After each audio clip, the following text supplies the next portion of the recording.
Hello and welcome to Language of the Soul podcast.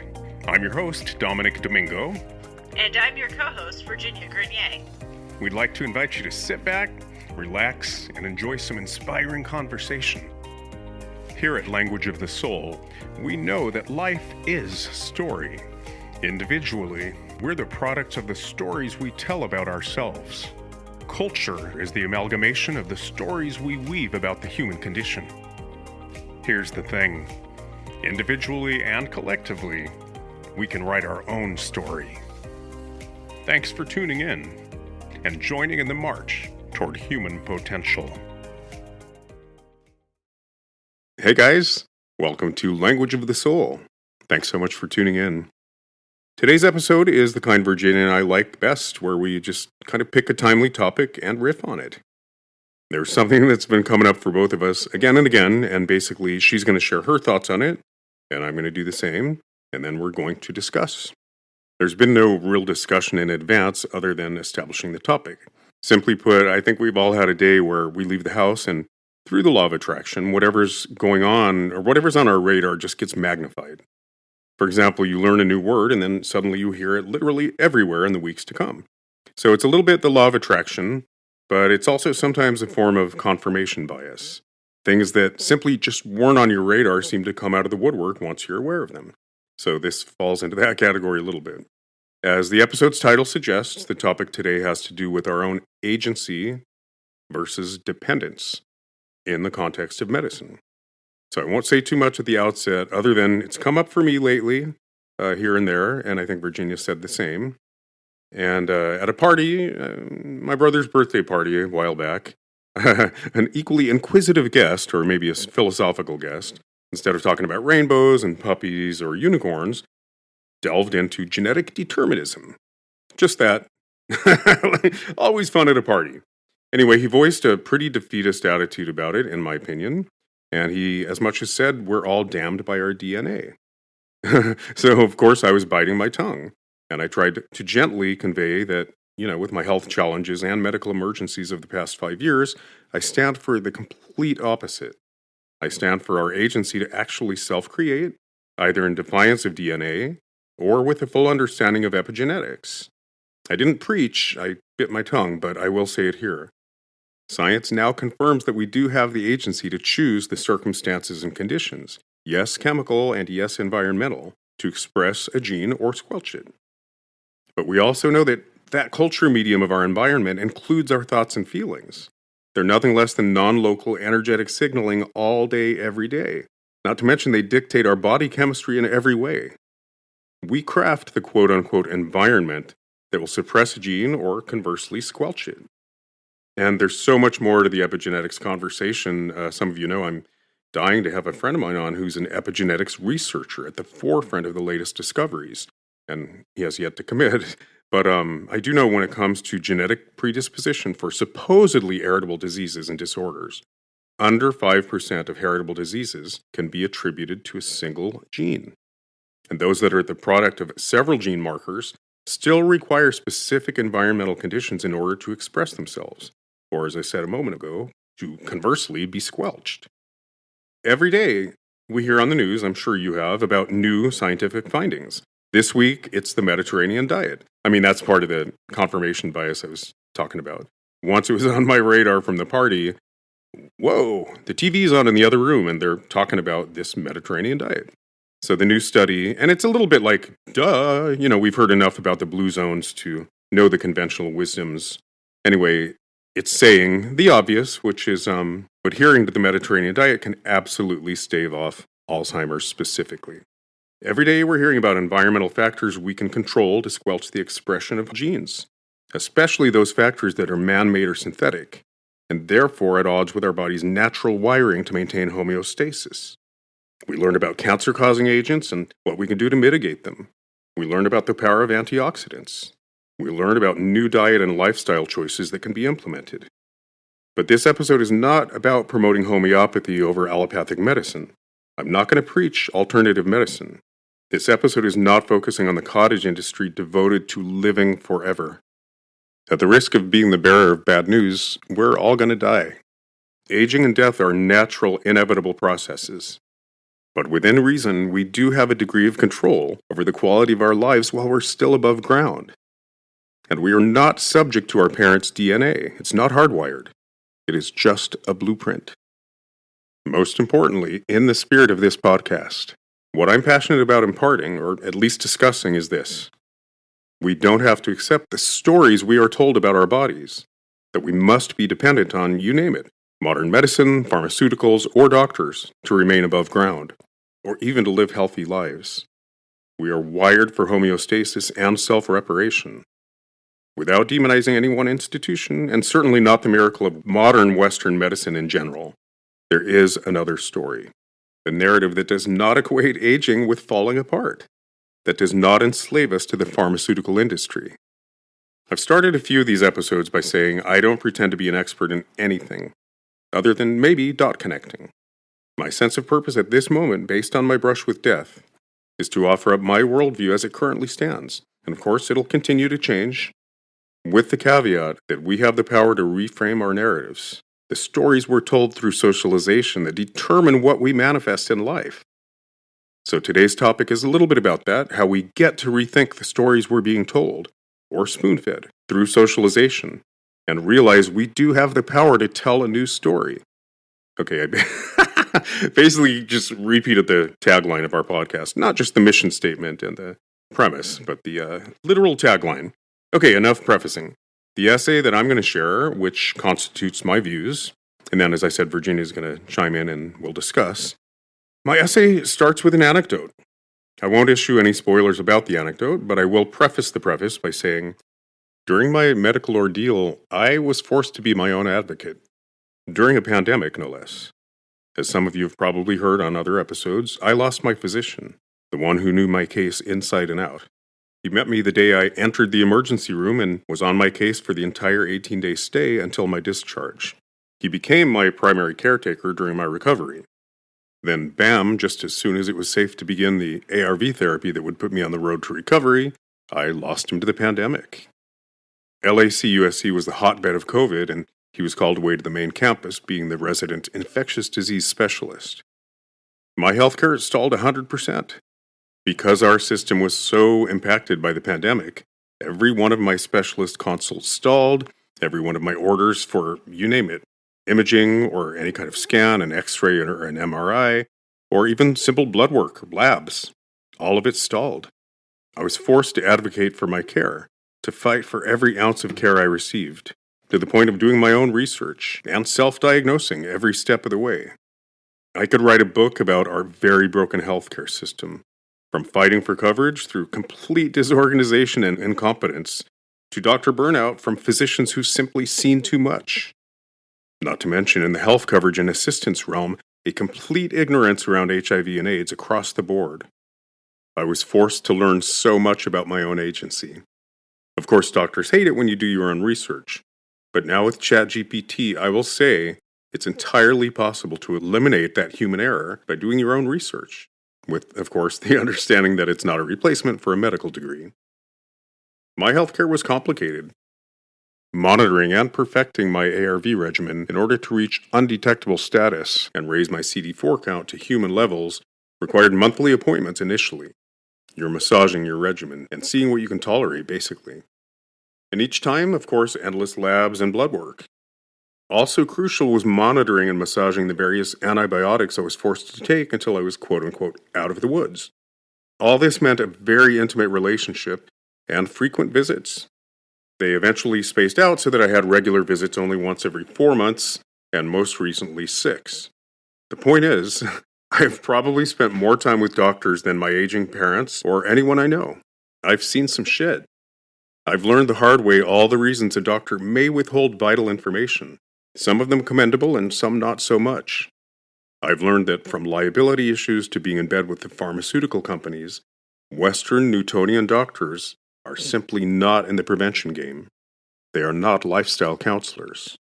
Again, I don't want to throw anyone under the bus. Things are improving all the time, and Eastern medicine is beginning to merge with Western. Rather than treating everything chemically through the cell wall, there's a growing awareness of the energetic superhighways in our bodies that respond to local and non-local signaling. I admire all the doctors who have treated me since my hospitalization. One of them literally discovered the AIDS virus, for God's sake, and the others have been at the forefront of AIDS research from day one. But an old adage has turned out to be true in my experience. Doctors treat, but nurses heal. On more than one occasion, I've delivered flowers to my salt-of-the-earth nurses. I've called them angels. Again, thank the Lord for modern medicine and for all its miraculous interventions and treatments. It's prolonging lives and improving the quality of life. Advancements in Western medicine are literally the only reason I'm still alive. And the future of HIV research is very promising. But in my opinion, a greater acknowledgement of the mind-body-spirit connection is where the future lies. And along with it, more attention placed on lifestyle prevention, rather than simply poisoning or chopping off the body part affected once it's too late for prevention and disease has set in. We're getting there. But what I do know for sure is this. We are over-prescribing, and we are overly dependent on pharmaceuticals. As my grandfather would say, it's a racket. The big lie, the story we're being told is that we're dependent on drugs, treatment, and our medical professionals to not just live healthy lives, but to stay alive, to stay on the planet. Nothing could be further from our true nature. The big lie is that especially as we age, we must keep adding pharmaceuticals to our regimen, many of which interact. And here's the clincher. The fact we've been socialized to expect certain things from aging, from poor eyesight and hearing loss to shuffling and age spots, leaves these interactions underreported and understudied. This is the focus of today's episode. And my opening anecdote will make clear exactly why I'm driven to combat the myths around aging with every breath. Aging does not equal falling apart. Let's get that out of our heads. Full disclosure, I am a big fan of Bruce Lipton's The Biology of Belief and books like Deepak Chopra's MetaHuman. Despite their degrees and accolades, both have risked being called quacks by peers in order to be ahead of their time and buck the system. Thankfully, I don't share those risks, nor do I have a medical practice or credibility in the medical field to protect. Even so, we try to be responsible in our assertions here on Language of the Soul, the ideas we float in the spirit of conversation. I try to reconcile any claims or representations that may at first glance seem wild or capricious with empirical evidence, or at the very least cite sources and encourage further investigation on the part of the listener. We're certainly not in the business of promoting quackery, and even less so, of promulgating conspiracy theory. What we are about is choosing the stories we tell ourselves, and those we adopt, with full knowledge of their powers of manifestation. It's been said the study of medicine is largely the study of the placebo effect. It's also been said about food that what you put in your body is far less important than what you believe about what you put in your body. Final caveat. I have no delusions about aging or death. While fighting for my own life, recovering everything from my motor skills and strength through physical therapy, to my immune system via ARVs, D3, turmeric, and antioxidants, and even my cognitive abilities and executive function after conquering cryptococcal meningitis. I watched my own mother's health decline. Her 2 years of home hospice coincided with my recovery. I saw the very natural, divinely ordered process of death unfold like clockwork, as nature intended. Though I did not know Suzanne Summers or Olivia Newton-John, I found myself, being the gay man that I am, invested in their cancer journeys. I was beyond disheartened and disillusioned when each succumbed, having followed their journeys very closely. I'd seen how they seemed to be doing everything right, including seeking alternative treatments when all else failed and honoring the mind-body-spirit connection above all else. I don't claim to have any answers when it comes to the mysteries of life or death. I've noticed it's fashionable to look for loopholes, or cracks, or contradictions these days when faced with any belief system that smacks of spirituality. I'm here to say that no rational teleological system is airtight, nor does any one of them exist in a vacuum. All spiritual tenets coexist with countless other principles and forces.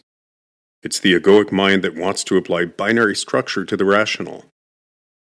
We are not meant to live forever, at least in the physical realm. We'll save any discussions about the eternal nature of consciousness for another episode. I don't claim to know why the circle of life is set up the way it is. But what I do know is that wellness is available until we transition. From Blue Zones to Jane Fonda, we're surrounded by examples that defy disempowering tropes about aging and death, that redefine what it means to age, replacing decline with continued intellectual curiosity, brain plasticity, and relevance.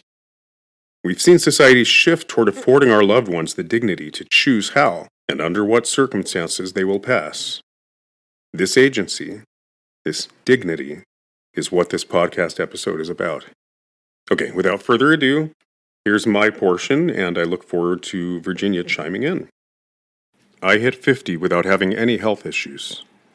For years, I'd watched my peers and said, perhaps too often, the shit hits the fan at 50. And yet, until that milestone, I hadn't really seen signs of aging in myself. Then life threw me a curveball. I landed in the hospital with full-blown AIDS, accompanied by a litany of life-threatening secondary infections and sepsis. My body was shutting down. A month after discharge, I was able to start antiretroviral therapy, ARVs, and begin the long road to recovery. The lingering effects of AIDS, combined with the symptoms of living with HIV itself, continued to plague me. Compounding this were side effects from both the ARVs and the ass-kicking antibiotics I was forced to take until I was out of the proverbial woods, meaning viral load undetectable, CD4 count restored. Together, the cocktail proved debilitating, disabling. Expected were the relentless insomnia, nausea, diarrhea, depletion, and exhaustion. But on top of that, I experienced everything from myalgia and arthralgia to neuropathy, joint pain, and bone loss. I underwent skin cancer excisions and reconstructive surgeries, but those were not drug-related. I was repeatedly told the side effects above were age-related changes. On the rare occasion I groaned about my aches and pains to a friend, they were quick to minimize by saying, "Don't I know it? Aging sucks." This from folks who knew of my medical ordeal. I resisted using any analogy to do with apples and oranges, and my lip was surely bruised from biting. The thing is, I was hearing the same from my own doctors. Rather than giving credence to my claims that, you name it, my disabling joint pain, or bone loss, myalgia, arthralgia, or neuropathy, were side effects, the same ones identified in both published studies and on the websites of the pharmaceutical companies themselves, I was regularly reminded that I was over half a century. Thanks, Doc. I'm surely not the first patient to cry, "But I know my body." It was beyond clear to me that my debilitating insomnia was a product of my mandatory drug cocktail. Yes, the one that was keeping me alive. At one point, all 4 of them cited insomnia and joint pain as side effects. I was regularly told that the drug in question was well tolerated, and a very small percentage of patients responded with whatever side effect I'd brought up. My standard reply was to wave my hands in the air and cry, "Well, count me in, I'm right here. I'm your anecdotal evidence."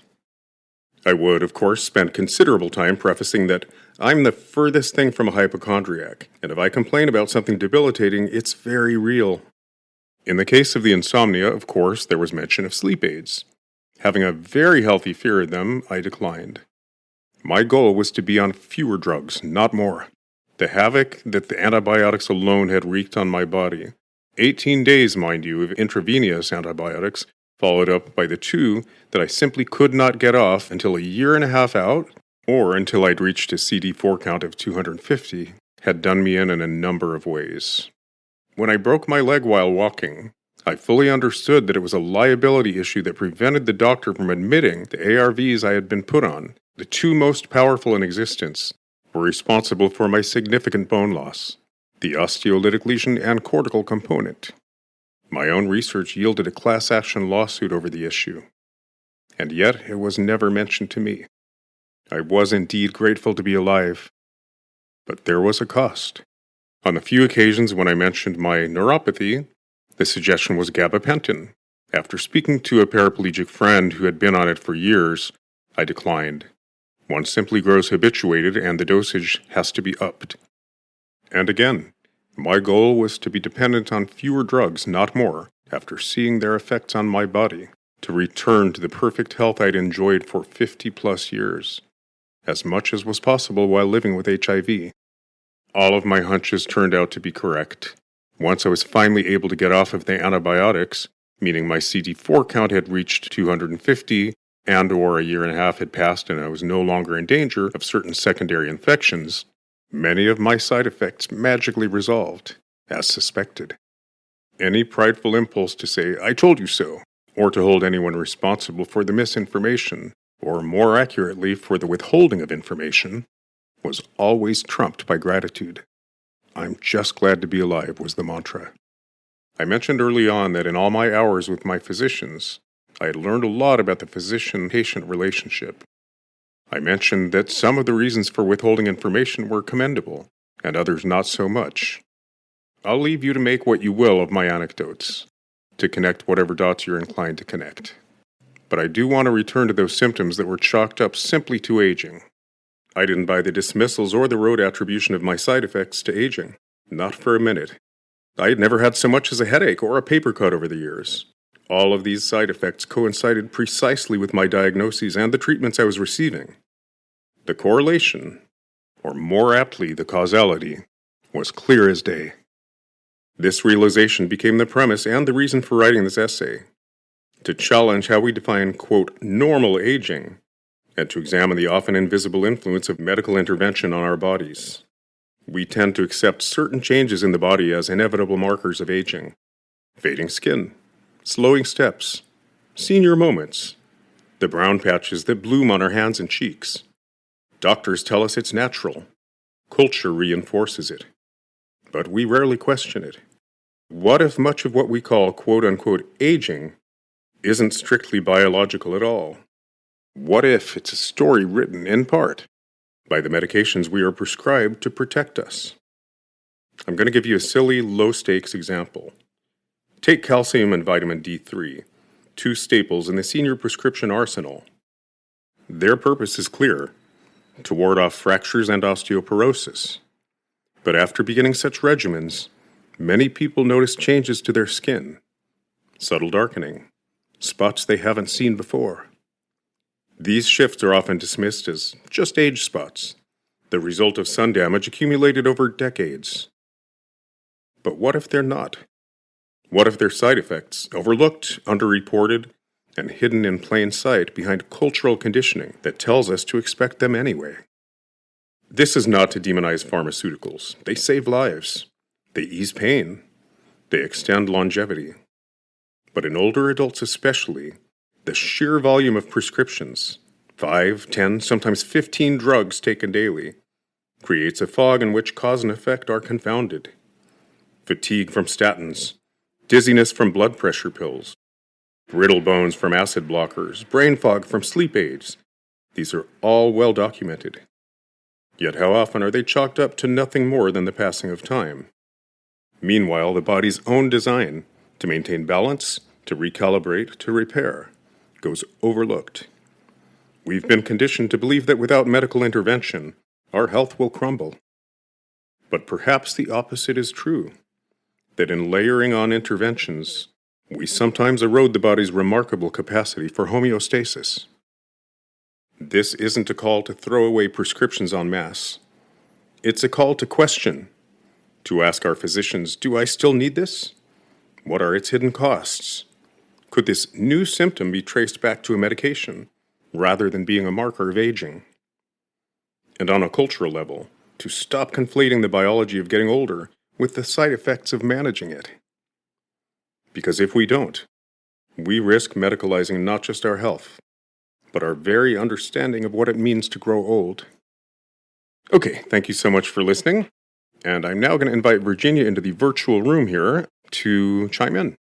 Hello, Virginia. Thank you, Nick. As you were talking, what really stood out to me is how much of the conversation isn't just about our physical health, but about our mental and emotional health. Viktor Frankl, in A Man's Search for Meaning, reflected on this during his time in the concentration camps. Everyone was undernourished. Everyone was sick. Treatment was minimal, if it existed at all. And yet, some survived while others did not. The difference came down to meaning and mindset. As Frankl put it, quote, "When we are no longer able to change a situation, we are challenged to change ourselves," end quote.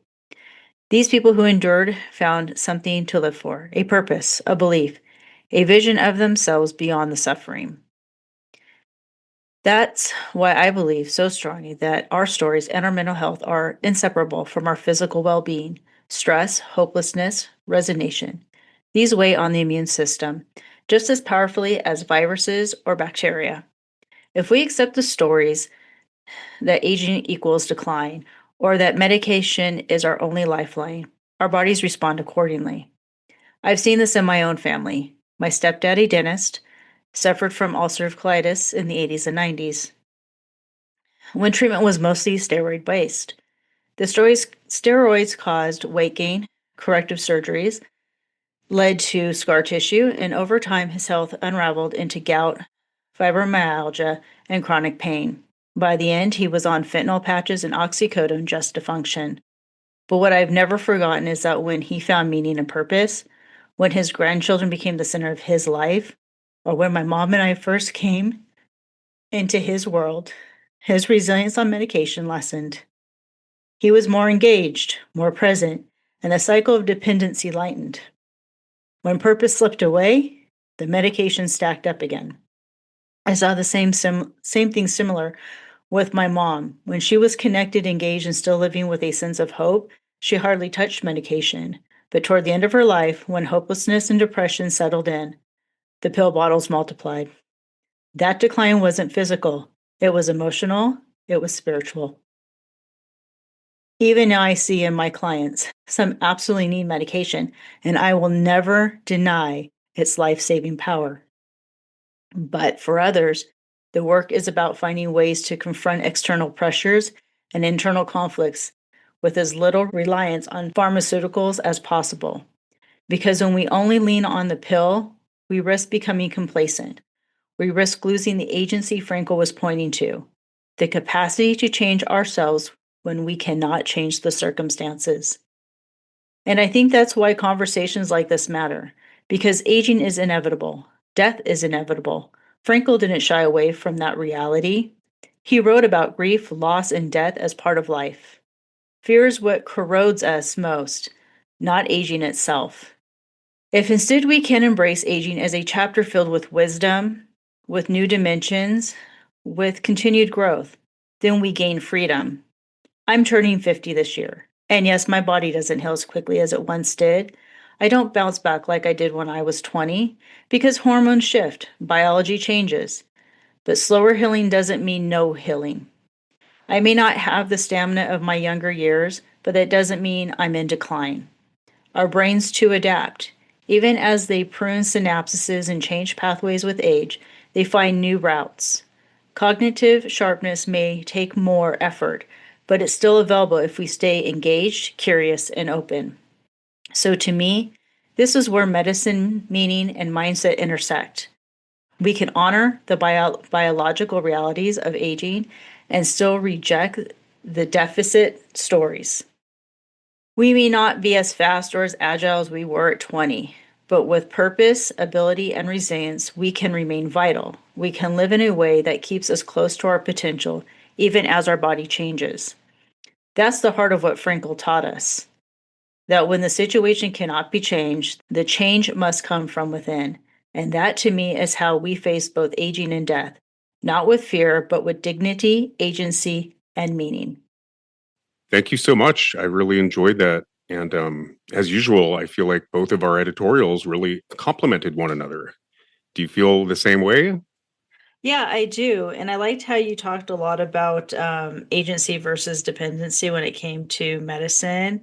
And I'm curious because, we talk a lot about stories and narratives and how it applies both in the artistic realm and, of course, within life. So, in this case, obviously, I'm thinking about like the stories that are handed down to us to our families.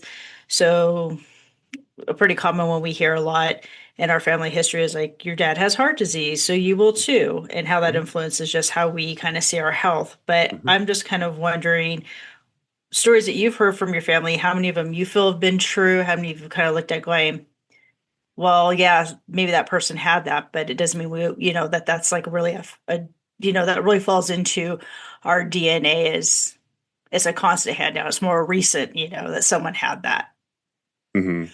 Yeah, well, I I guess it's going to be a longer story, but traditionally, my family, I guess on both sides, really, my family are the type you have to be on your deathbed to go to a hospital. Mm. And there's some wisdom behind it on my mom's side for sure, because again, all that, homeostasis and self-regulation, it's a pretty smart way to go if you're not ignoring things, right? And Mhm. so because I come from a long line of like, put a gun to my head and then I'll go to the hospital, I think we're in denial about the strokes on that side of the family, the Alzheimer's on that side of the family, certainly the tendency toward alcoholism, which Mhm. is actually on both sides. So there's a nice form of denial about what we are inheriting. I mean, nobody wants to live in fear of having a stroke or the decline that is Alzheimer's. Mhm. So I haven't thought much about it over the years, but of course, with my medical ordeal, I had so many opportunities to decide for myself, when am I going to think of DNA as a blueprint that I can, do you know what I mean, get my hands in the clay, and in Mhm. terms of lifestyle choices to keep certain things at bay that I told myself throughout, I don't need to be my dad in this way. I don't need to be my mom in that way. And so a lot of things kicked in, and that's kind of the point I was trying to make in my essay was, and it wasn't that clear, but everything that you could attribute to aging just kicked in overnight. That's how I knew, ooh, this is the antibiotics, this is the Mhm. ARVs, this is living with HIV. Just everything I would have gotten eventually came overnight. And just Yeah. aging, silly aging things like zero collagen in my skin, my hair thinning, like lines that I didn't know I had, like just aged overnight.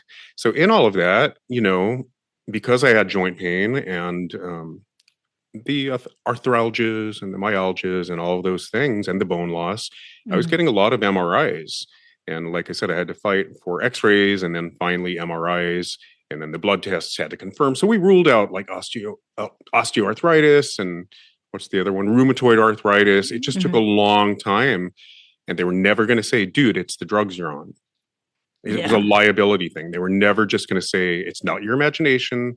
These drugs cause A, B, C, and D. But I did my own research. The bottom line is, I still needed a diagnosis to get the physical therapy and to treat it. So, anyway, in there, oh, lo and behold, I do have exactly what my mom has.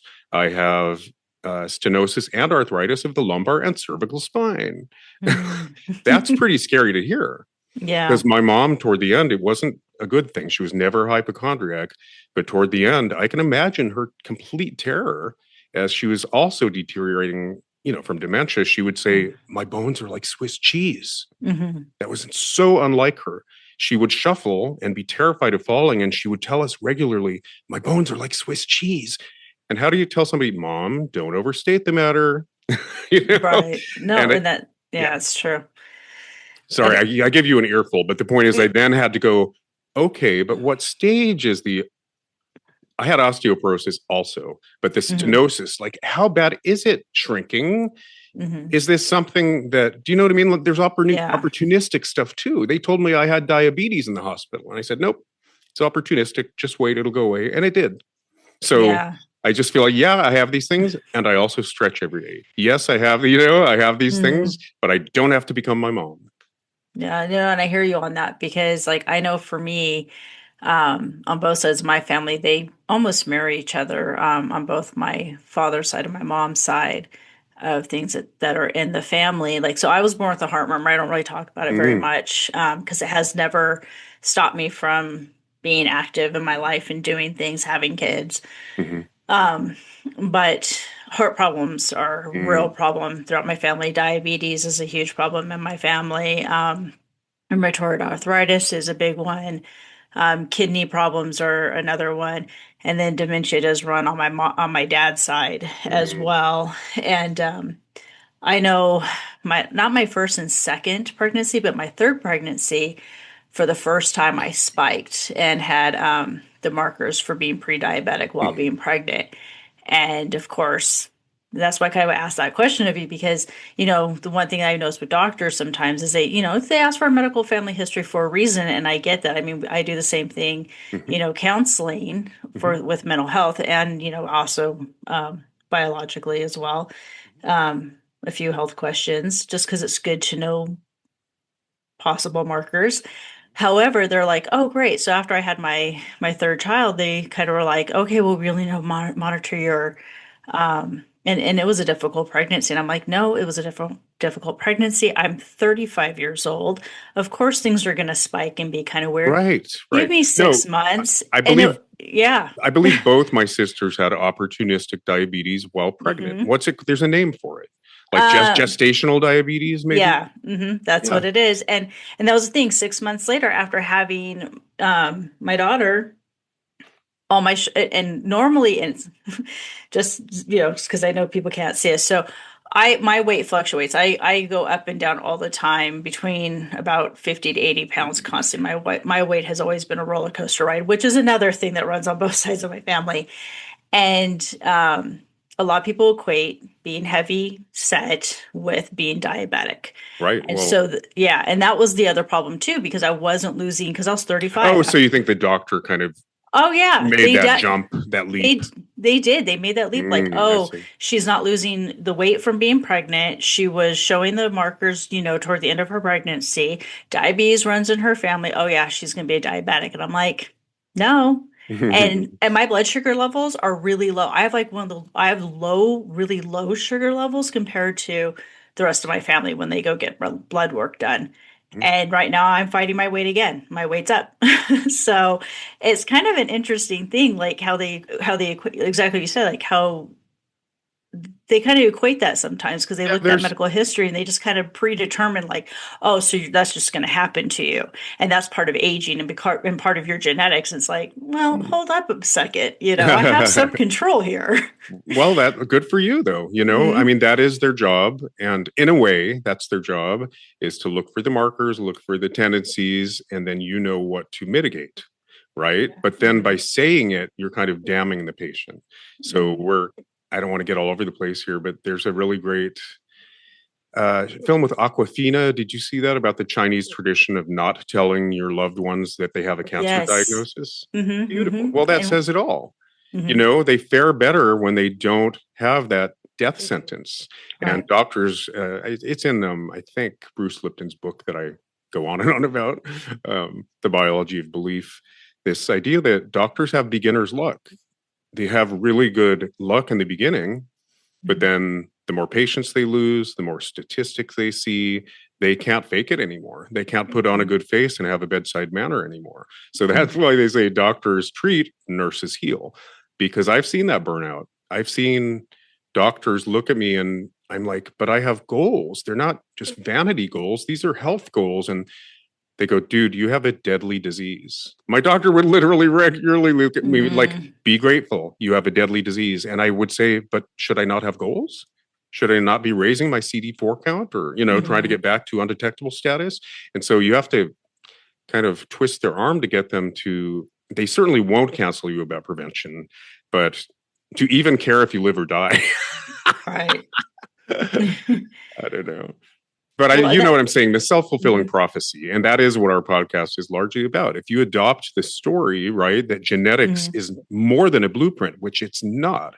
And that's the part I want to preach about is we're learning more and more, and what we know is the tip of an iceberg.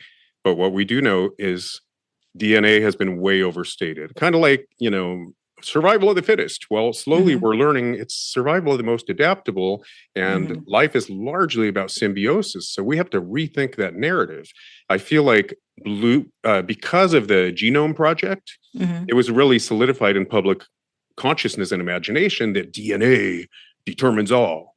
And it's like, no, actually, once a cell differentiates and a stem cell becomes what it's going to be, Yeah. all day, every day itself creates little Mhm. proteins, little enzymes, little hormones, right? Little particles Yeah. get shuttled around on an literally all day, every day. So I don't Mhm. know if that's not self creation, I don't know what is. And so then your lifestyle choices and your environmental influences come into play, and you create what are called methyl groups, which either squelch genes or gene markers Mhm. or allow them to express themselves. Sorry, I'm going to go on just a little bit because I'm answering your earlier question. And not that I know it all, but this much I've learned and this much is how I live my life. And I have had to overcome a lot. But when you understand epigenetics and you realize the agency you have, yes, chemically and a number of other ways that I listed in my little essay, then you get to kind of take away that damning death sentence and rewrite a new story. So one little anecdote that kind of says it all. I have a friend, and I won't name any names, but she's an oncologist, and she knows her stuff. I mean, I'm sorry, she's a nurse in oncology, but I'm guessing, you know what I mean? She's been doing it a while, so she's probably learned quite a bit. She found out she had the markers for breast cancer. So she got a radical mastectomy. My mom was a breast cancer survivor. She lived probably 40 more years after her mastectomy. So I don't judge anyone for their choices, but I was a little surprised, because she knows it's several genes that cause breast cancer. It's not just one. It's also not a death sentence or a given if you try to mitigate the factors that might, right, express those genes. But she took at 50 something, she took a pretty, I don't know, pretty big measure there. So what do you think of that? Somebody that's in the field kind of playing down the idea of epigenetics and just saying, I'm gonna take this risk and just whack them off and go about my life, Yeah, so I've walked that same pathway. Mine wasn't breast cancer. Mine was uterine cancer, so cancer of the uterus. I had pre-cell markers, and I was starting to have to go in every 6 months for the wonderful Pap smear exam. That really sucks, and they take tissue, which is very painful. It's like a little claw that goes in. I always think of like the claw machine, and anyways, The claw. it's literally what it's like, and it literally just like rips. Wait, was that a reference to Toy Story? Yeah, unfortunately. The The claw. claw. Yes. Chooses who will go and who will I just wanted to make sure. Okay. Yes, it was. But anyways, but yeah, I do. But it's very similar to that, just a little tiny little claw thing that they put into your cervix and uterus. Anyways, they literally tear the skin off the side of the wall, which is not comfortable. But so going in every 6 months and doing that was not my idea of fun. And my mom, yeah, she was in the early stages of uterine cancer. Her mom and her sister, so definitely like strong maternal genes going. Well, you're showing precancer, and then you got your mom and your mom's sister and your grandmother, and then we think probably even my great grandmother may have also have had it, but just never did anything. Anyways, where both my grandma and my aunt ended up going through radiation treatment and stuff for their uterine cancer before they even had their uteruses removed. And so when I showed up precancerous, and I was going into, sorry, this is so much TMI, guys, but I was premenopausal. So all the hormone changes were going. And I'm like, let's just nix 2 stones, right? Just throw 2 stones right now. Just let's just not go down this pathway. I don't want to do the radiation. It's going to eventually probably have to be taken out anyways. Oh, and then we can just speed up the menopause process, not have to go through that hell. So I had to convince my OBGYN and bring in all of their medical records to go, look, this is a pretty firm line of showing.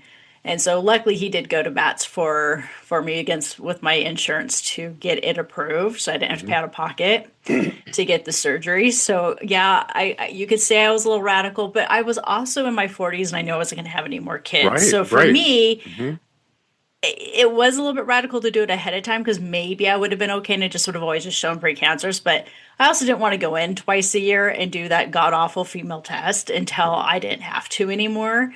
So yeah, I just wanted to get it taken care of. But I get why some people will do it. Yeah, I want to follow up on that. Yeah. My mom chose exactly that. She said, I don't want to do chemo. And she knew enough, I don't want to poison my body and I don't want to do radiation. Just take it all.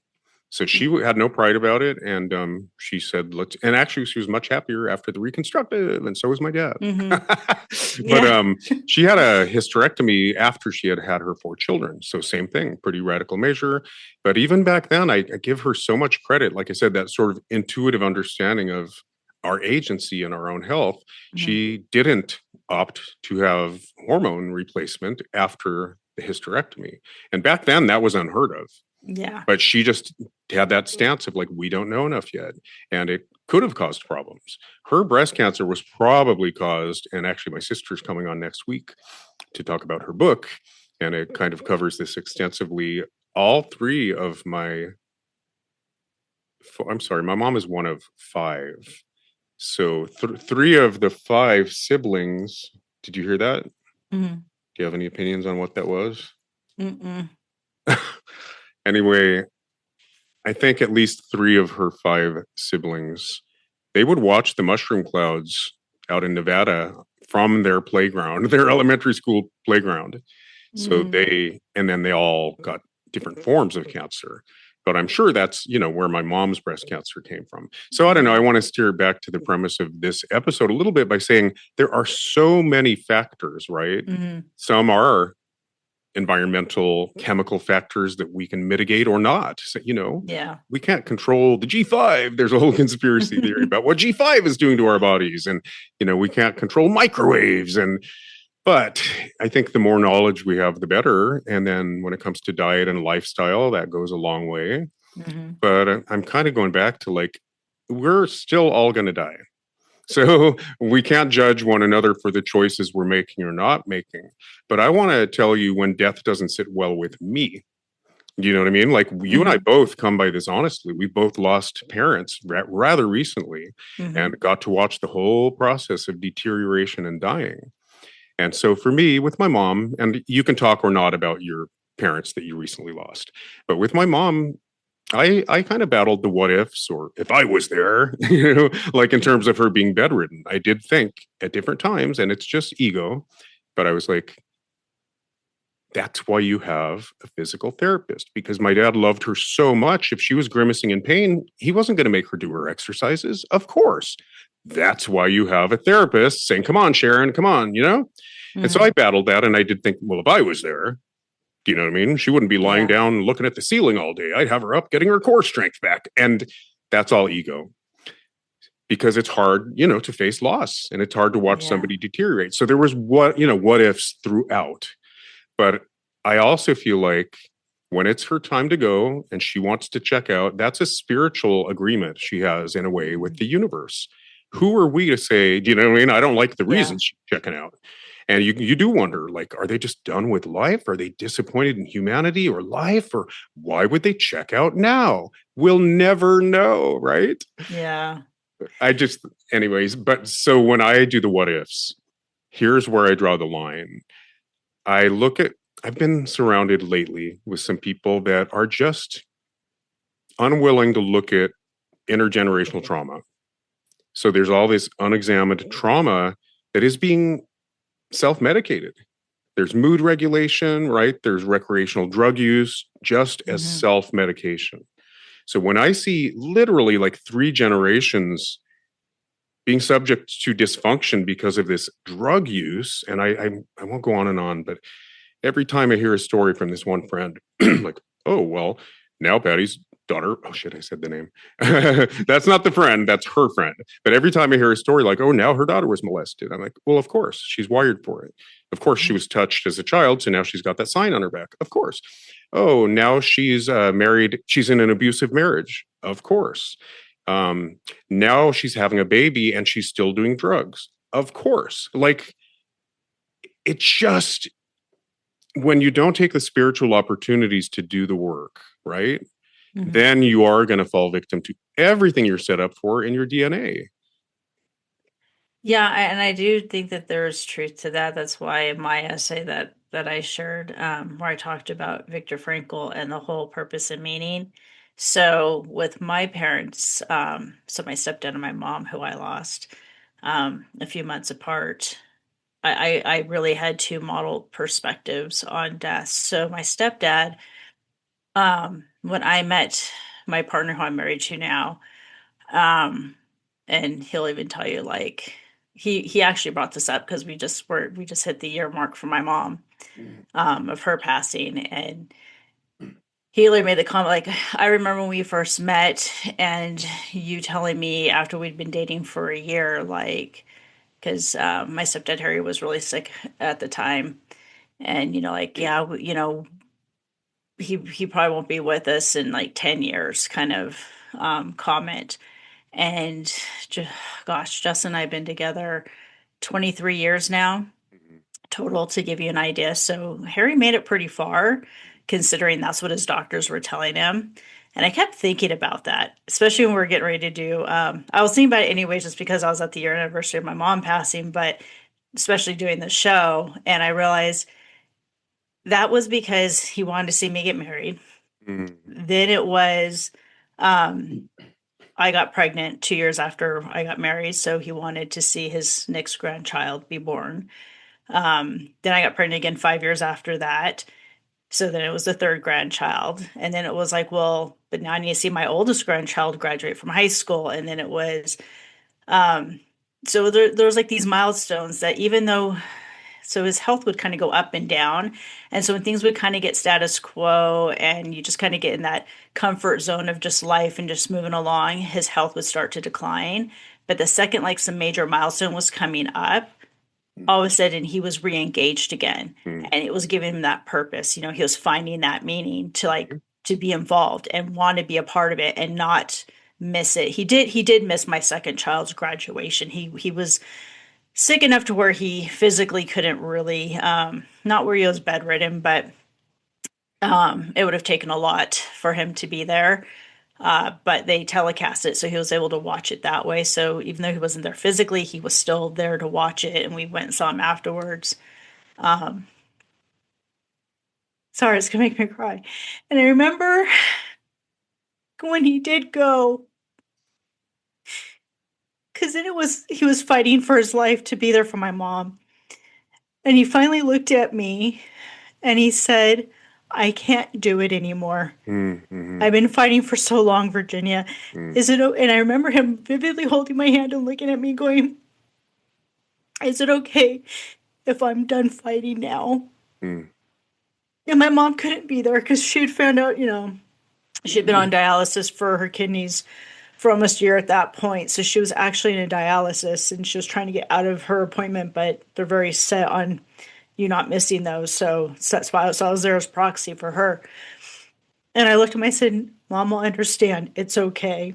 We're trying to get her here. Mhm. And I remember calling, and they did. They stopped her dialysis so she could get there because I let her know. I told him he could go. So she at least made it for that. But he actually fought. Like he fought for 20 plus years. Mhm. So I definitely believe mindset has a lot to do with that and determination. My Yeah. mom, as horrible as to say, she did give up. She felt that now that my stepdad was gone and I was so busy with my counseling and working toward my to graduation and then to pass my exam so I could, get my associate licensing and all of that. And then my kids that she had no purpose. So she felt helpless Mhm. and very hopeless in life. And I kept trying to tell her, like, I still need you. I Mhm. still want you, I want you to see me make this finish line for my graduate studies and watch me get, because they call it a white coat ceremony, even though we're not doctors, they still do a white coat ceremony, more like doctors in counseling. And I said, I really want you there for this. And I made her promise me, and she at least held on till I got to my final exams. Thank goodness for that. But she just didn't feel like she was needed. And even though I Right. tried to tell her, she didn't believe me. And that belief took so much hold that she actually decided to go off dialysis because she's like, well, they tell me I only have a couple of years that dialysis will keep me alive anyway. So she chose to go, which was totally her choice to do. But I really feel it was because she didn't feel that she had self-worth anymore or any more to give. Right. So I definitely think mindset has a lot to do with how we combat aging Of course. and medical things in our lives 100%. Yeah, there's so much there, and if you don't mind, I give me equal time Yes. because there's so much there, and I'm so sorry you had to go through that. I remember. I mean, we've been Hmm. talking throughout that, and I thought that was a bold decision actually courageous decision for her to make, to go off dialysis, right? Considering what Yeah. you have to look forward to. Yeah. That was agency. Actually, it was a form of agency. So anyway, I don't want to say too much because my heart goes out to you, and anything I could say would sound ego driven, and there is no right way or wrong way to approach life. There are a lot of mysteries in life. But I will say, when my grandfather died and when my grandmother died and when my mom died, there was always the permission, right? Mhm. I would say it's selfishness, right? We want to keep them here for our own selfish reasons. And Yeah. yet if they're meant to go and they're ready to go, it's really hard for us humans, right, to relinquish ego and let them go and understand it's their spiritual journey. But I do know, like with my grandfather, we all chose to make our peace with him, go in the room this one Thanksgiving, and you know, either speak to him like a child because you never know what they're hearing and what they're not, or just I did it telepathically. I just mentally told him, your legacy is alive in me, and I will A, B, C, and D. Don't worry. And we all did that without discussing it. And he died the next day after we all left. So with my mom, I won't go into it because then I'll cry. But there was absolutely that moment of you're free to go, and we all said it. Again, we didn't do it all like a kumbaya thing like with my grandfather, but over the course of a few days when we knew, the body does certain things. Now they're modeling, right? And now it was kind of shutting down. And so we knew, and we all made our peace. Of course, when my dad said, "You're free to go," is when she did. But in all of it, I do think if the battle to keep the physical body alive is too excruciating and there's a lot of suffering, it's not giving up, really. It's just saying, I no longer am going to exist in this physical body. I'm in a transition. It takes a lot to get there, but it is agency and it is a decision. But I want to go back to something else you said, and I think we all struggle with, this purpose. Like you said, it's not just the meaning making that Frankl talks about. But it's literally having a purpose. So I want to say this: as a gay man, I don't have kids. I didn't get to kind of care about the world that I leave my children or make the world a better place for my children. So I've always had to find a purpose in life without that luxury, right? Without that built-in milestone or that built-in rite of passage. And so I've always been aware of purpose and having one. But I will say, again, from a huge Italian family, I've watched so many of my peers have empty nest syndrome when their kids grow up and they're out of the house and they don't seem to need them anymore. You have to reinvent yourself, right? And you have to redefine yourself. And that's why I so respect my sister Renee for going back to school, and you, right? Because you have agency, you have purpose, you have more than just being a mom and all things to all people, a great wife and a great mother. You have your own pursuits and your own interests. Does that make sense so far? Yeah. Yeah. And so, but here's what I really want to say, and I'm going to preach. We talked about relevancy, right? Maintaining relevancy well into our golden years, right? And we've had Nancy Berggren on, and we had Joan on. We've had a few really beautiful examples of people that have kept a sense of purpose or redefined themselves because they're still on the planet and they still have more to give. So we call it the crone stage, right? We're so quick, like Logan's Run, to take people out of the field and shoot them once they don't have the currency of youth. We got to start putting some currency back on the wisdom that only comes from age, if that makes sense, but also allowing, especially women, to maintain their relevance as long as they wish to be here. And so maybe, and this is a weird thought I had never had before, but after we put these essays together, I did have the thought, and I'm not judging you, but I've seen it even with my mom. Like, she was slipping away. We didn't recognize it as dementia, but she had projects, and I absolutely illustrated her book so that she'd have something to market and go out there and even just take it to karaoke and sell it to friends, something to look forward to. She asked me to illustrate it, actually. But then, the pandemic came along. So they couldn't leave the house and go to karaoke and promote the book. And, and she was losing her marbles a little bit. So I kept trying to give her assignments, or if she'd ask me to illustrate something, I would do it. She asked me to edit an old poem that she dug up, and I tried to keep her busy and excited about her projects. But at some point, she didn't have the executive function, right, and the mental capacity to do that. But I'm a little bit all over the place here. But I do think those children that are so busy with their own kids and their husbands or whatever it is, you know what? You're going to have empty nest syndrome someday too. Let's find ways of creating brain plasticity in our parents, right?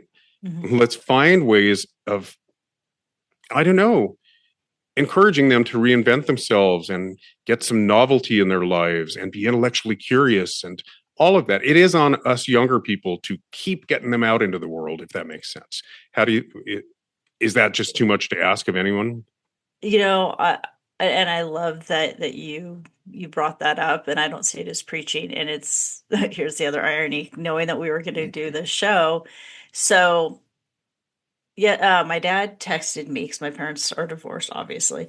And so my dad texted me a couple of days ago and was like, "Hey, I haven't seen you in a while." And by the way, everybody, I injured my ankle, so I've been getting chauffeured around by my partner and recently been able to start driving. But if I drive too long, it hurts my foot because obviously you don't heal as quickly when you get older. And so talking about Yeah, aging, not, speaking of which, yeah. and not that, trust me, I have been pushing myself to where even my own doctors are like, don't push yourself as much. You know, you have had some ligament tears and you are hitting 50 this year. And I'm like, yeah, and so to me, that just made me more determined to prove it wrong. But but I do know my limits, and I don't want to get in a car accident. So Right. with that said, I told my dad, I said, "Well, yeah, let's get together." I said, "But are you okay coming to my house? You know, just because it is a little bit of a drive out to you, and I hate because my dad's been fighting bad backs, and I mean like he's compressing." Like his spine's starting, like he's losing. Anyways, he's shrinking because it's compressing down. Also has some curvature of his spine. Anyway, so I felt kind of bad asking him to drive out to me because I know he's in chronic pain, but he did, and we were playing games yesterday. So where I was going with this is, so he came over so we could just like visit, and we were playing Skippo. Ironically, the Skippo game we were playing was my mom's Skippo game that I inherited after she passed, and as we we're playing it, I started realizing because my youngest daughter was there playing with us and she made the comment about being grandma's Skippo game. And but I was like, well, when did you learn to play? And that's how it came up. And she's like, oh, because this is grandma's Skippo game. And I used to go over and play, games with her sometimes, once a week because she had weekly game day. And I realized right then and there, I'm like, what a real shit I was as my mom's, because I'm the oldest of my dad's children, but I'm my mom's only.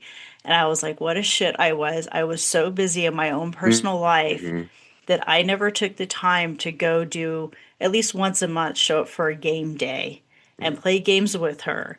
And so as you're talking about the whole cognitive, like helping with, us not having cognitive decline and stuff, I'm going, that's a perfect way to not have that happen. Let Because me I let me remember, jump in though. I mean, yeah, go ahead. I really wasn't meant to make anybody feel guilty. I think these are No. very universal. Let me please. Yeah, okay, go I ahead. think these are very universal things we all struggle with.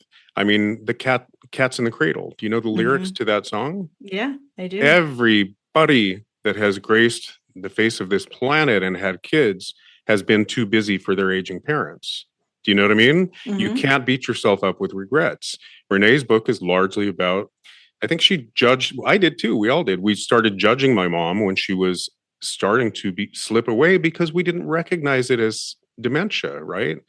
Why can't she do the damn dishes? Why are they piling up in the sink? Like you do start to Hmm. judge. And I would like, why is there no follow through? I fucking illustrated the book for her. It took so long and they're not doing anything with it. Later, you recognize it as she's declining.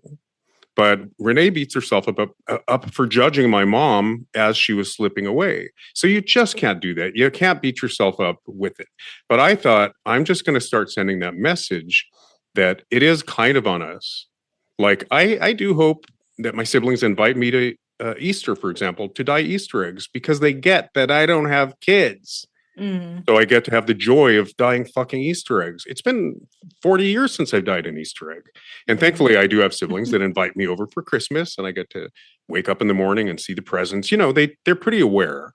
But I think in the same way, we can just, yeah, go over and read to an aging parent or go over and play a game to get the little dendrites moving. Yeah. I get excited and I start stumbling on my words. But here's the thing. Again, way back when I think my grandfather was dealing with Alzheimer's. Again, we didn't know as much about it back then, and the denial in my family was like, "Oh, that's not Alzheimer's. It's all the aluminum he was exposed to in the mines, and it's the strokes," and they just weren't diagnosing it properly. But even back then, I tried to give his children, my aunts and uncles, a book on brain plasticity. Do you think anybody cracked the cover?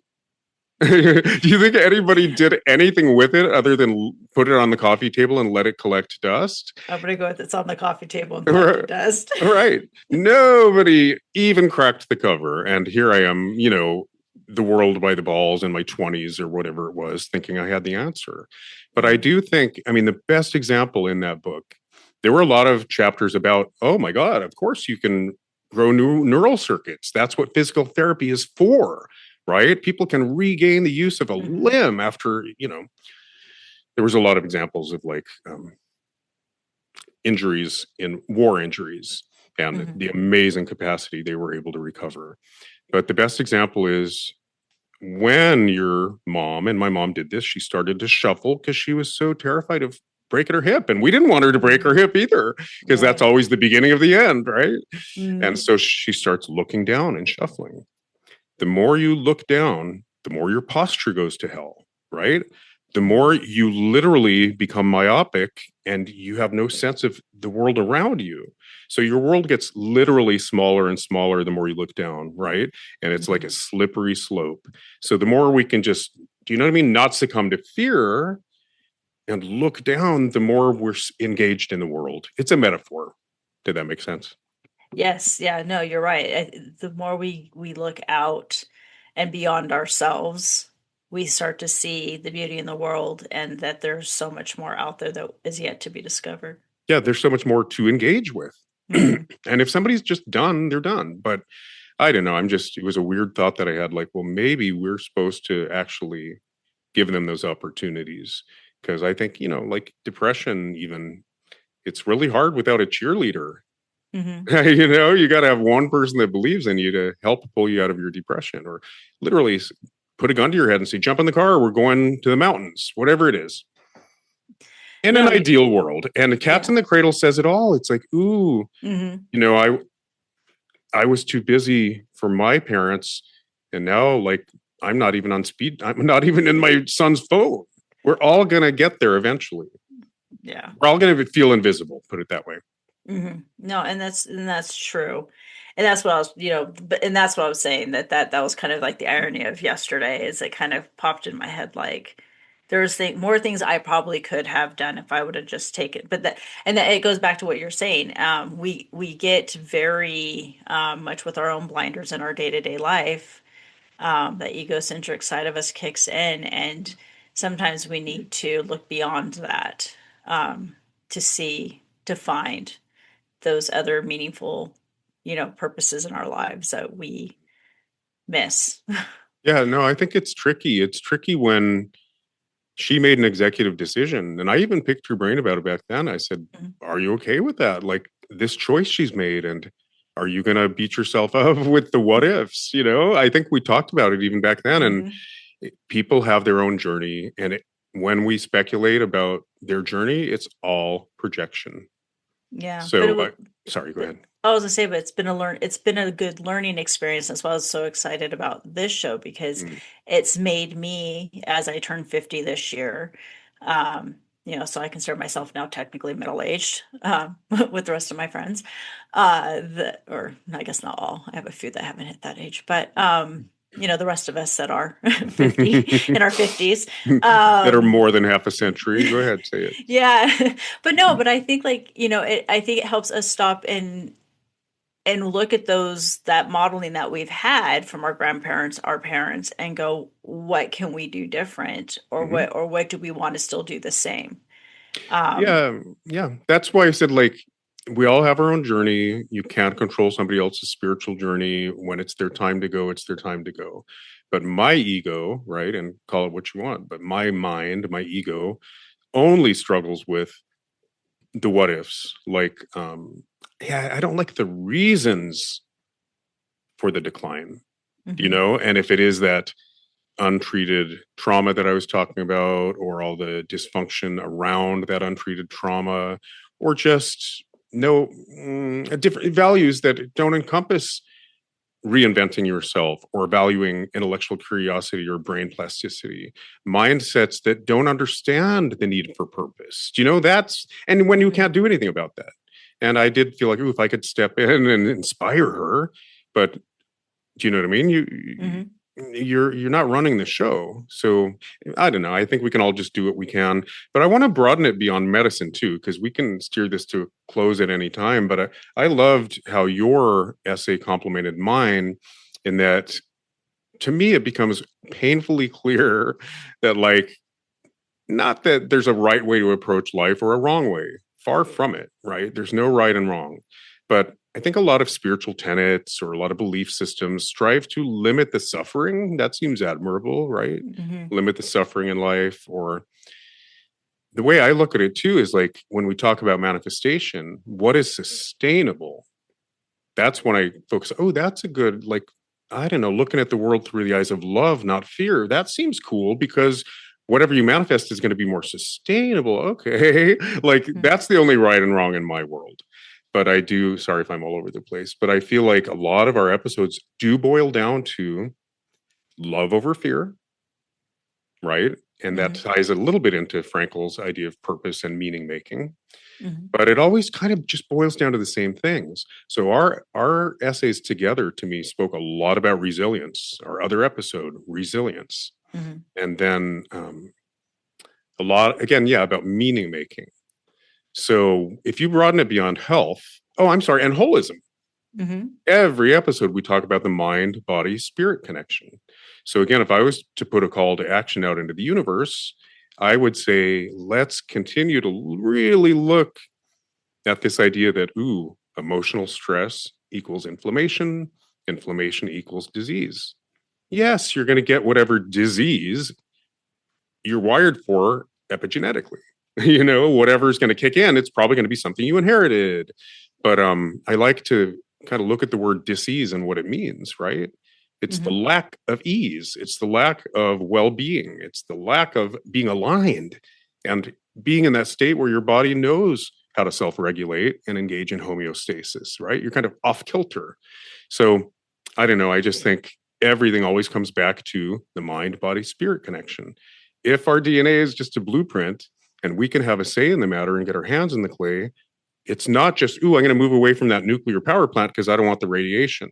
Ooh, I'm going to get rid of my microwave because some conspiracy theorist told me it's bad.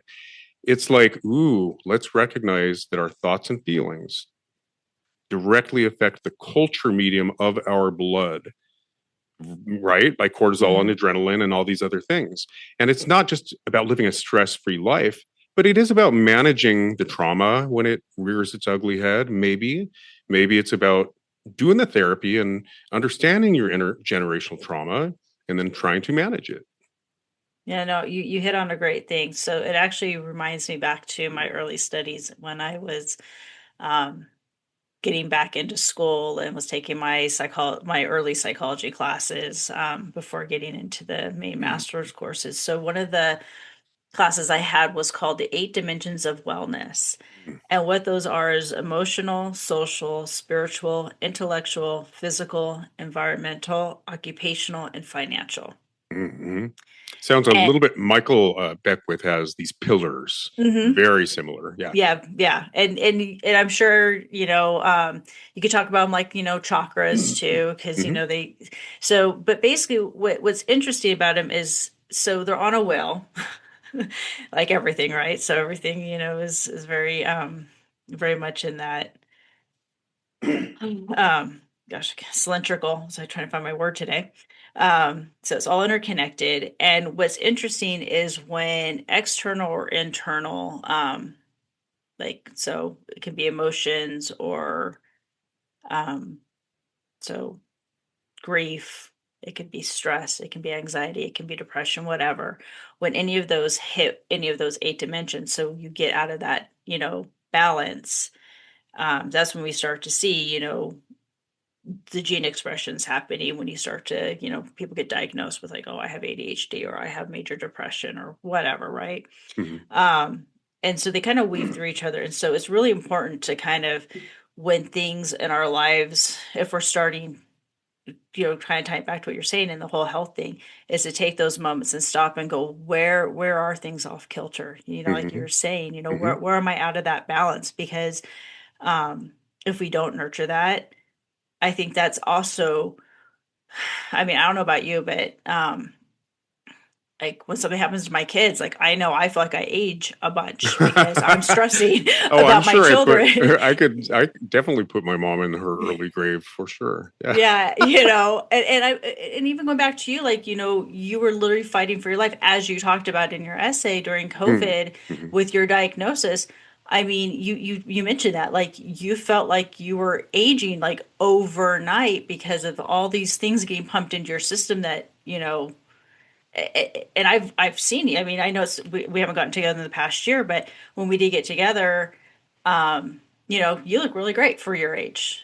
Well, I, thank I you. mean, I did before the shit hit the fan, but yes. I mean, I am glad, because I did. People don't know how hard I worked, and I don't want to go into because I sound like a martyr. But I gave you a hint of it in my Mhm. essay, right? But I mean, Okay. I did physical therapy till there was tears in my eyes.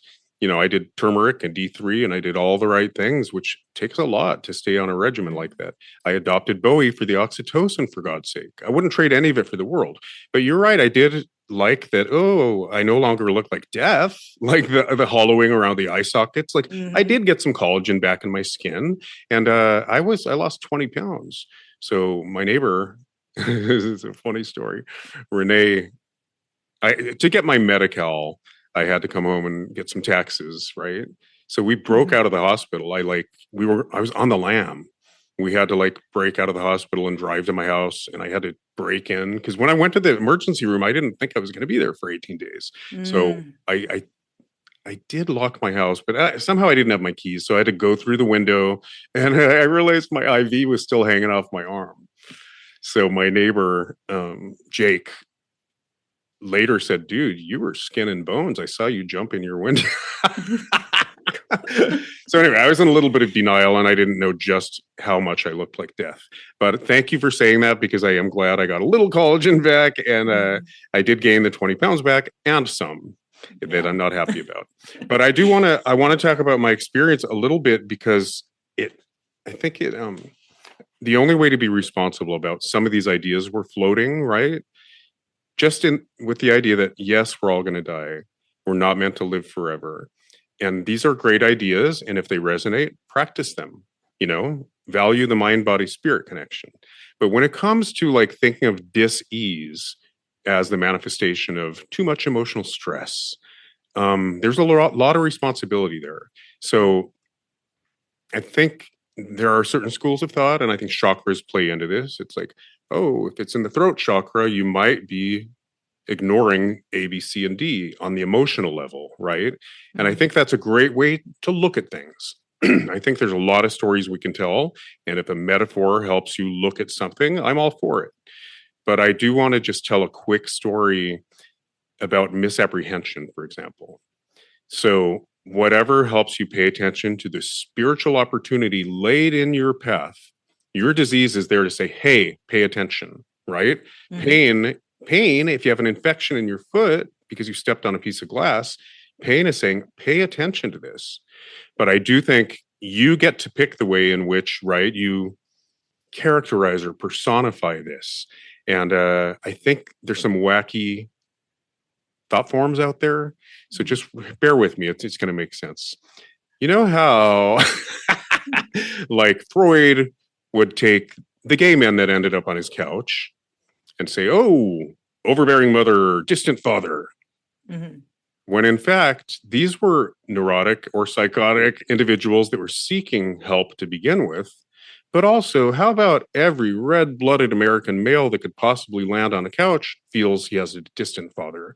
And I know they weren't American per se, but every Western Judeo Christian, right, male desires a closer relationship with his father, right? And then so Mhm. there becomes a cart and the horse thing and a causality versus correlation thing.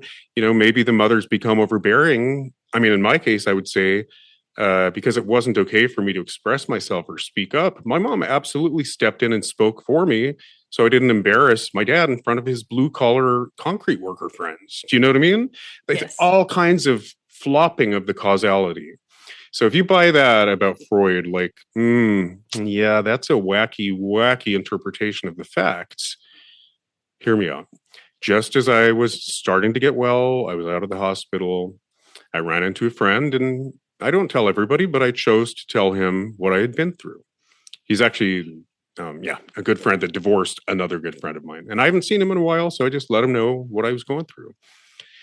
And he's somebody who has been into crystals from day one. He's been into astral projection from day one. I think he knows Shirley MacLaine, like really part of that new age movement. So, with the best of intentions, he turned me on to the Lazarus tapes. Do you know about those? I've heard of them. I have not dove into those. I think it's channeling. So, it's like channeling an entity, the same way Abraham Hicks, in a way, is an entity.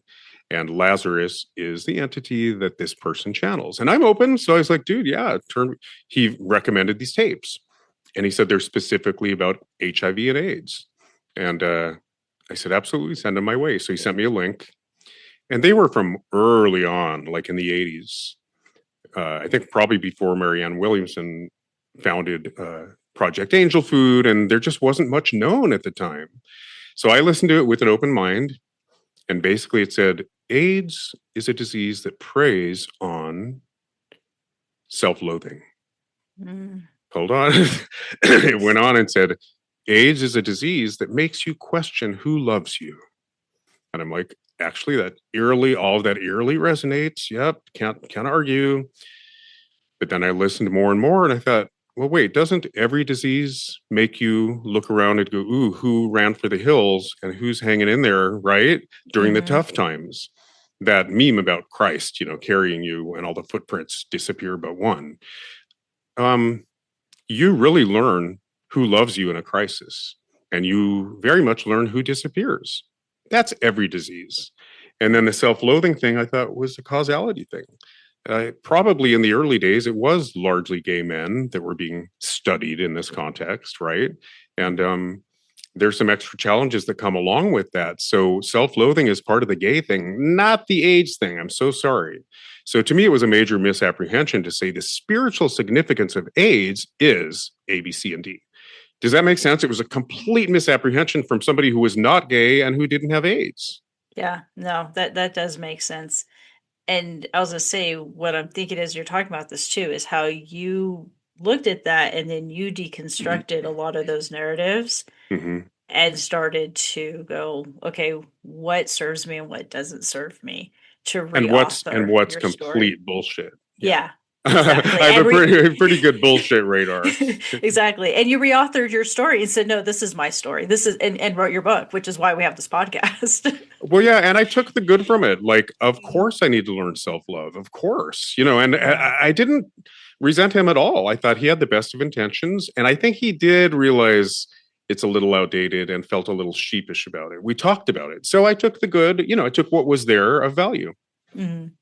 I also thought some of it was complete misappropriation. Is that the right word, or complete misattribution? Misattribution. Yeah. Anyway, so how should we steer this back to narrative and gracefully come to a close? Well, I think kind of what I said, because you have, I mean, you have literally faced, um, you know, death in the face and chose what your story was going to be, what your journey was going to be. And to me, that was authoring what you wanted your life outcome to be, and all things facing. I mean, I think that's really what we're talking about. Like, yeah, I mean, there's definitely medications you have to take to keep you alive, but you also realized there's things I don't have to take. There's other things I can do that are better for me. Um, Yeah, I was and forced to be my own advocate. Yeah, mhm, but also yeah. to rewrite the narrative. And sorry, I'm going to just Go ahead. I'm going to just take advantage of what you said, because maybe the universal in it, you don't have to have had a brush with death or a come to Jesus moment, but even Nancy, when she came on, said, I wasn't ready to go. I had to re-embrace my purpose and say, I'm not done here yet. I've got more work to do. So I think a lot of people have to step into their purpose or find it, when they lose their identity in whatever way, lose their job, your kids move out and you've got empty nest syndrome. But I think later in life, maybe think of it this way. Maybe the people that do seem to give up spiritually and move on, and I'll be honest, I was kind of done on this planet before I landed in the hospital with AIDS. I felt like, oof, I didn't feel like an old man. My body was great, but I felt like, yeah, I'm kind of done with this human condition, this petty, this petty, but be careful what you think. Because I mean, in the best possible way, I thought, ooh, I find I'm down to bare bones. I love my minimalist lifestyle. It allows me to be more spiritual. I wanted spiritual humility. I got it. Everything was taken from me. I got everything I wanted. But I felt like, ooh, have I outgrown this body? Am I moving on? Then I got sick. So it is a little bit like, be careful what you ask for, careful of the mantras and the words you say. And I did realize, holy crap, I'm not near done. And I think Nancy said the same thing. She had to have a real brush with death to say, I am not done here. So sorry to babble, but maybe epigenetics does wire us all to break cycles that we inherit. Mm-hmm. And that includes taking opportunities to do so, whether it's being the first cycle breaker in your family to not identify as an alcoholic and not go that route, whatever it is. I do think it's very empirical.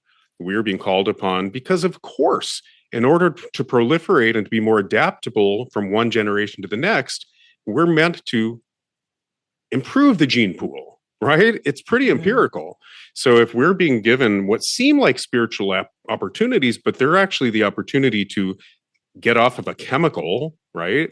Or an opportunity to maybe manage trauma in a different way than the previous generation, like using the Holocaust as an example. A lot of the studies around epigenetics have to do with a tendency toward depression or anxiety and how your environment reinforces, do you know what I mean, that particular approach. So if we can just put a little dent in a tendency toward depression or a tendency toward anxiety, then we've done our part. So maybe later in life, when you spiritually feel like you might be done with your body, just think, what is my true purpose? What am I being called upon by collective intelligence to contribute epigenetically? Is that too grand, or did you follow any of that? I followed it, and I actually just pulled up another quote from Viktor Frankl, only because it's what you're saying, and you started to. I thought you were almost going to say, like not verbatim, but pretty close to it when you were talking about life. So this is the quote. Ultimately, man should not ask what the meaning of his life is, but rather he must recognize that it is he who is asked. I love that. Yeah, and that sounds a little bit too like just serving. That surrender of like, how would I know what I need? I don't have the perspective to know what I need. Let me do your will, God, or collective intelligence is a little bit like that. Yeah, too. or just service of man. Exactly. Yeah. Yeah, exactly. I think that's a great quote to end on. But you had another Frankel quote that I really loved about you can endure the how better if you have a why, something like that. Oh, now you're going to ask me. Well, isn't that it? You can endure the how of life, like how I'm going to live my life better if you have a why, a purpose. It's not the how. You can endure the. I don't know. I've got a lot of them, and I probably would find the one that you're asking me. Well, I think it's the idea that in concentration camps, for example, you have to have not only meaning, a sense of meaning, but you have to have a purpose. So he was saying if you have a why, you can go through hell. Yeah. Now I butchered it in 5 ways. No, it's fine. No, it's really fine. No, and you're right. And I think ultimately too, which is exactly what you're saying. And I was thinking about this. So in counseling, we talk about error thinking. because we have automatic thinking, obviously, where we just, because this is what keeps us alive, right? It's our primal brain kicking in, or our amygdala kicking in to keep us alive. So we just have our automatic responses in many ways. However, sometimes those things that are supposed to warn us keep us alive. Like you're talking about, like, you step on the glass and your body, your nervous system says to that, like, danger, you just stepped on something that's really freaking hurts. Um, those things are great, but we have to recognize when things are maybe stuck in a gear and Mhm. our system isn't working the way it should be working and trying to warn us, because, or where we get so fixated on something. So that's where that error thinking comes in. So you mentioned, like when we have regrets, it's those shoulds, Mm-hmm. Well, and wait, let me make sure I understood because I've never heard the term error thinking. But in all of that you just said, it sounds a little bit like, yes, we have fight or flight, mhm, instincts. And yeah, if a stimulus kind of incites us, right, in some way, we usually temper it. Our sophisticated limbic system steps in and tempers that so we don't overgeneralize the situation, right? yes, And yes. so that's the trick, isn't it? I mean, Hmm.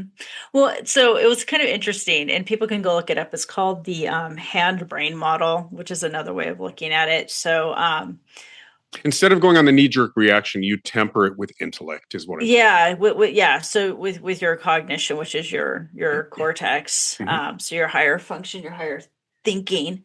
Um, so so when that happens, is the error thinking kicks in because we get hyper fixated, or we just, we're doing the shouldas. And it goes back to what you're just saying, is when we ask ourselves, like, we have to be careful what we ask for, or what we think, because if you ask your brain, for example, well,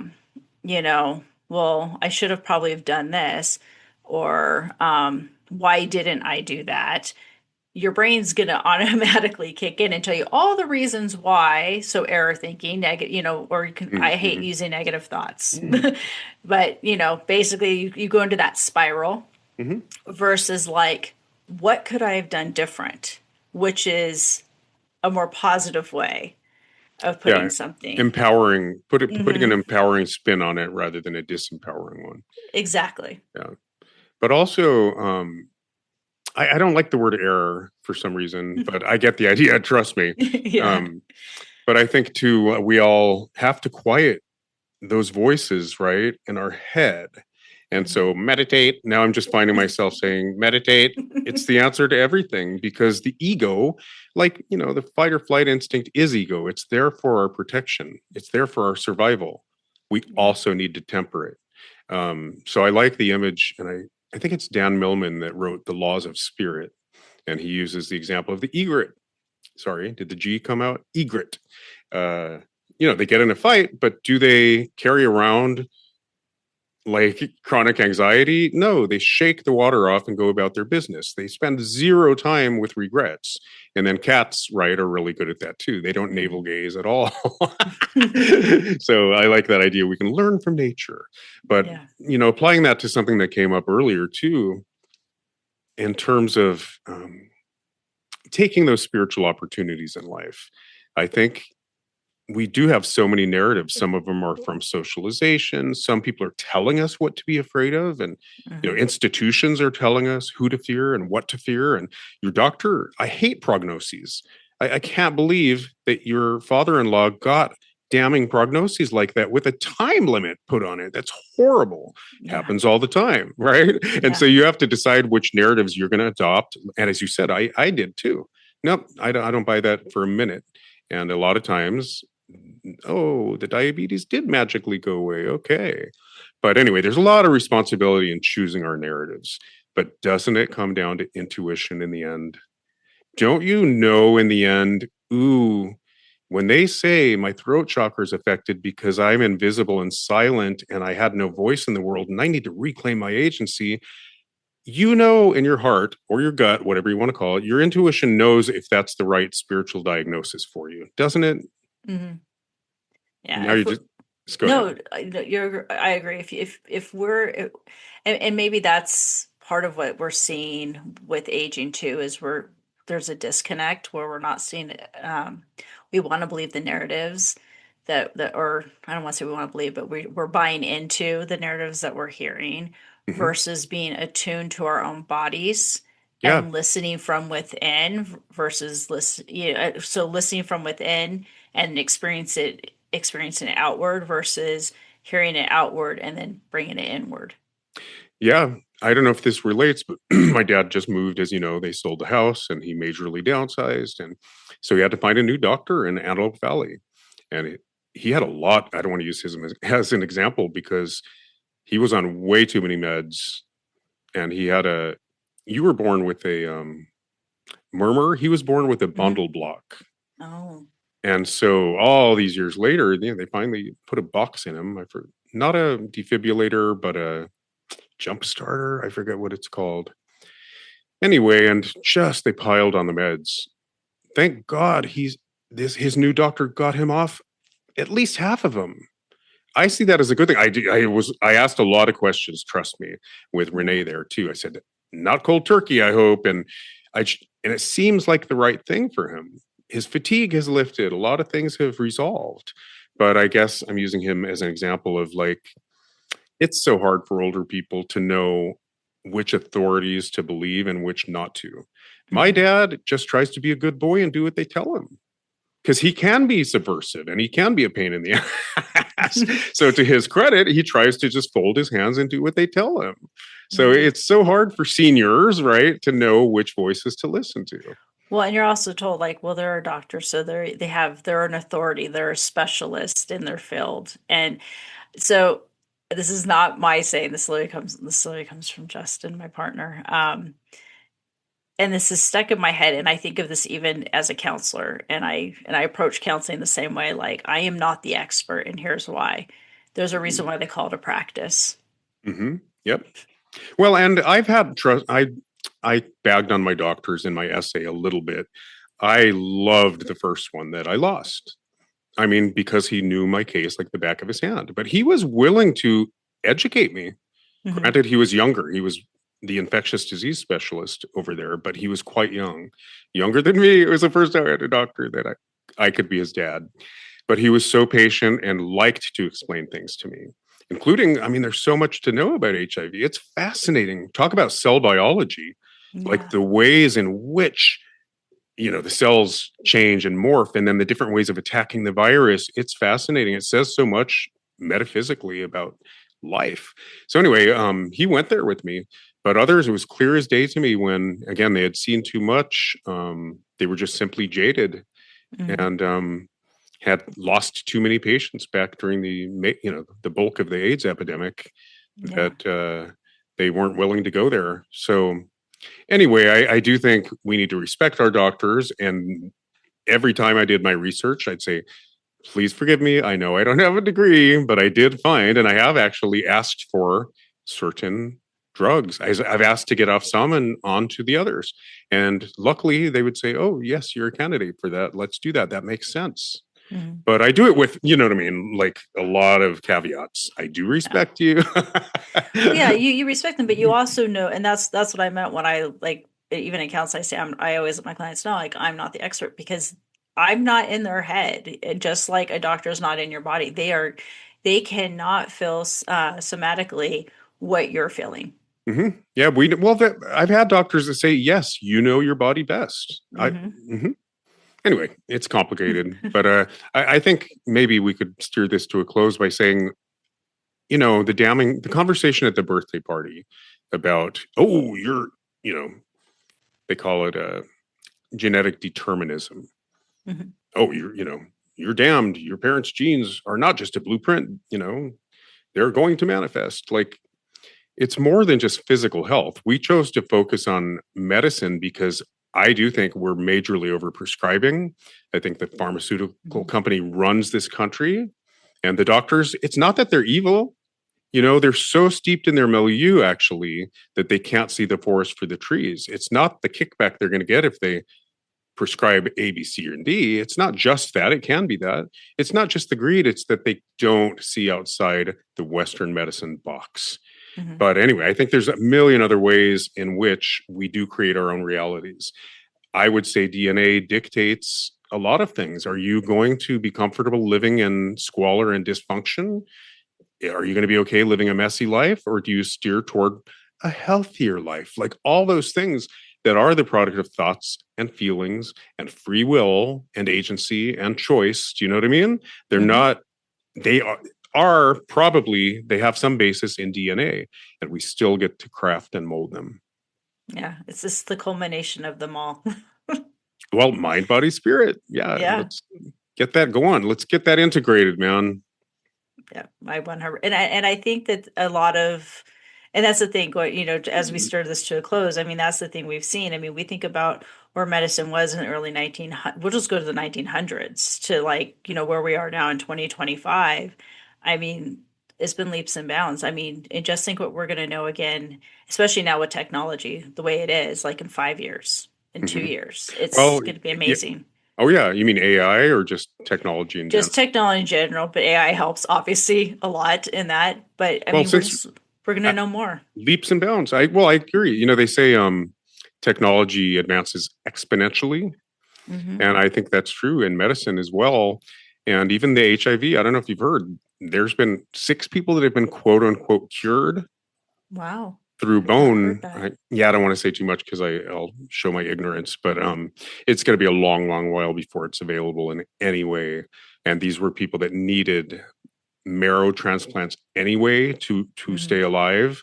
So it's a huge, risky operation. But 6 people have been literally cured, not just undetectable like me, but never have to take a drug in their life again. So I'm so hopeful. And it's that, I have a friend that's paraplegic, and I feel badly when there's an advancement in, the stem cell research, because she's probably not going to be here to see the results, but she still gets satisfaction seeing that the progress is being made. So I don't want to end this on a downer, but I will say, yes, leaps and bounds, but we're also reversing that progress. For example, by no longer giving vaccinations, we're going to see major spikes, epidemics, and pandemics in things like polio. I keep plugging my sister's book. She's literally coming on tomorrow to talk about her book. And my mom had some weird eye manifestation from polio. And her brother had not scarlet fever, but it'll come to me later. He had one of the fevers. So we've seen it in our own lives, miracles. My mom is in the medical books because they gave her something that was untested. And my uncle is lucky to have survived, because I think the polio vaccine was new, but so is it rheumatic fever or scarlet fever? One of those. And those vaccines were new, but I do think I don't hate RFK as much as a lot of people, but so I'm like, yeah, let's keep studying. Let's not buy everything hook, line, and sinker at face value. Let's keep, do you know what I mean? Looking at things, but don't undo progress, dude. Yeah. 100%. I think we're going to see major pandemics, and there's going to be a little oops. Well, it goes right back to you said we got to find the the center ground, the homeostasis, on all fronts. I mean, we know there's homeopathic stuff that works because that's what helped, because those things did work, which helped us work toward the medical model. And I think now getting into the whole body wellness, so mind, body, and spirit is definitely the next step to find that homeostasis. Yep. And I do think that's where medicine is headed. Let's hope. Yeah. Okay, guys. Well, thank you. I think this is a good place to end it. Thank you for listening if you're still hanging in there. And remember, life is story. And we can get our hands in the clay. Individually and collectively, we can write a new story. See you next time.